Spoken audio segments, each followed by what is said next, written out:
80 lat temu, 10 stycznia 1938 roku, przed Sądem Okręgowym w Krakowie toczyła się rozprawa o konfiskatę powieści Motory Emila Zegadłowicza z ilustracjami Stefana Rzechowskiego, zajętej kilka tygodni wcześniej przez Starostwo Grodzkie. Porządny, mieszczański, krakowski skład sędziowski zatwierdził konfiskatę tej pornograficzno-antyklerykalnej i komunizującej powieści. A przecież początki pisarza były zgoła inne. Uznanie Zegadłowiczowi przyniósł cykl ballad Powsinogi beskidzkie o pięknie Beskidu i beskidzkich góralach. Na lata związał się z katolickimi pismami Poznania, ale gdy w 1931 roku opublikował list pasterski datowany na 8 grudnia w Klechistanie, w którym pisał: świętość stała się kramarstwem, świątynia bankiem, a celem syty kałdun, stał się jednak persona non grata w Poznaniu. Musiał wrócić do rodzinnych Wadowic. Pisał kolejne tomy autobiograficznych powieści. Skandal wywołały zwłaszcza zmory. Akcja powieści została umieszczona w początkach XX stulecia w CK Wołkowicach, czyli Wadowicach.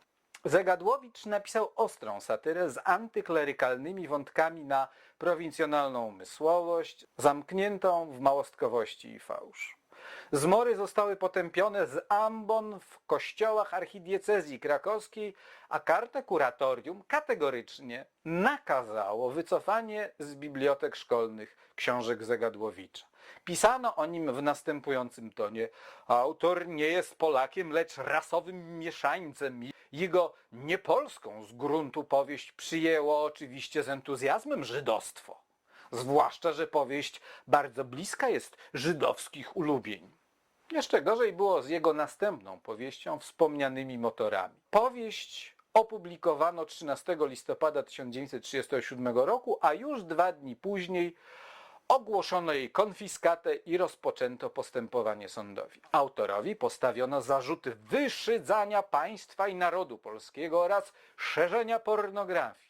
Oliwy do ognia dolały niezwykle ekspresyjne ilustracje Stefana Rzechowskiego, notabene początkowo ucznia słynnego piewcy prasłowiańszczyzny Szukalskiego. I tak książka musiała czekać do lat 80. z dotarciem do polskiego czytelnika. Mimo to cykl 36 ilustracji Rzechowskiego do motorów, wykonanych miękkim ołówkiem, po dziś dzień uważany jest za jedno z najwybitniejszych osiągnięć ilustratorstwa polskiego. W Attikusie prezentujemy z tej okazji niezwykły rarytas. Właśnie owo pierwsze wydanie motorów Zegadłowicza z niezwykłymi ilustracjami Rzechowskiego, z nakładu skonfiskowanego 80 lat temu przez sąd w 1938 roku. Zapraszamy na stronę www.atticus.pl.